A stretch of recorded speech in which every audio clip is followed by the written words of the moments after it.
Hi friends, నేను మీ కుసుమ. ఈ కృష్ణాష్టమికి లడ్డు గోపాల్ కోసం కొన్ని స్వీట్ ఐటమ్స్. ఫస్ట్ అయితే లడ్డు చేసేద్దాం. బేసన్లో కొంచెం వాటర్ పోసుకుంటే కొంచెం వంట సోడా వేసుకొని బజ్జీ పిండిలా కలుపుకోవాలి. ఆ తర్వాత బూందీ చట్రం ఉంటుంది కదా, దాంట్లో అయితే బూందీ అయితే రెడీ చేసేసుకుందాం. పాకం విషయానికి వస్తే 2 కప్పులు పంచదార, 1 కప్పు వాటర్ పోసుకొని ఇలాచి పొడి కూడా వేసుకున్నాను. మరీ ముదురు పాకం అక్కర్లేదు. ఈ టైంలో వేయించిన బూందీ ఉంటుంది కదా, అది వేసుకొని ఆ తర్వాత పచ్చకర్పూరం అయితే వేసాను, అదైతే ఆప్షనల్. కొంచెం కాజు వేసుకున్న తర్వాత గోరువెచ్చగా ఉన్నప్పుడు లడ్డూలా చుట్టేసుకోవడమే. ఈ లడ్డూలో దోస గింజలు కూడా వేసుకోవచ్చు. ఇంకా లడ్డు రెడీ అయిపోయింది కదా, నెక్స్ట్ అయితే మడత కాజా చూసేయండి. కొంచెం మైదా తీసుకొని వేడి చేసిన నూనె అలా పోసుకుంటూ కలుపుకోవాలన్నమాట. చపాతీ పిండిలాగా అలా కలుపుకొని రొట్టెలా ఒత్తేసుకోవాలండి.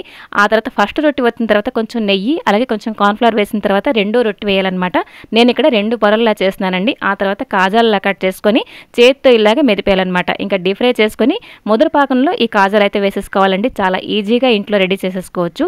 ఇంకా లడ్డు గోపాలకి మినపసన్ని కూడా నైవేద్యంగా పెట్టొచ్చు. కొంచెం మినపప్పు ఇంకా రైస్ డ్రై రోస్ట్ చేసిన తర్వాత మిక్సీ పెట్టేయాలి. ఆ తర్వాత కొంచెం పంచదార వేసుకున్నానండి. 1 కప్పు మినపప్పుకి 1/2 కప్ పంచదార వేసుకున్నాను. బెల్లం కూడా వేసుకోవచ్చు. పిండిలోని కొంచెం నెయ్యి వేసుకుంటూ కలుపుకుంటే మినపసన్నులు అయితే రెడీ అయిపోతాయి అనమాట. ఇంకా నెక్స్ట్ రవ్వ లడ్డు చూసేయండి. 1 కప్పు రవ్వ అయితే డ్రై రోస్ట్ చేశానండి. ఆ తర్వాత ప్యాన్లో కొంచెం పచ్చి కొబ్బరి, 1 కప్పు పంచదార కూడా వేసుకుని ఇలాచీ పొడి కూడా వేసుకున్నాను. ఈ వేయించిన రవ్వ, వేయించిన కొబ్బరి కూడా మంచిగా కలిపేసుకొని కొంచెం కొంచెం పాలు పోసుకుంటూ ఉండల్లా చుట్టేసుకుంటే మనకి రవ్వ లడ్డు రెడీ అయిపోతుంది.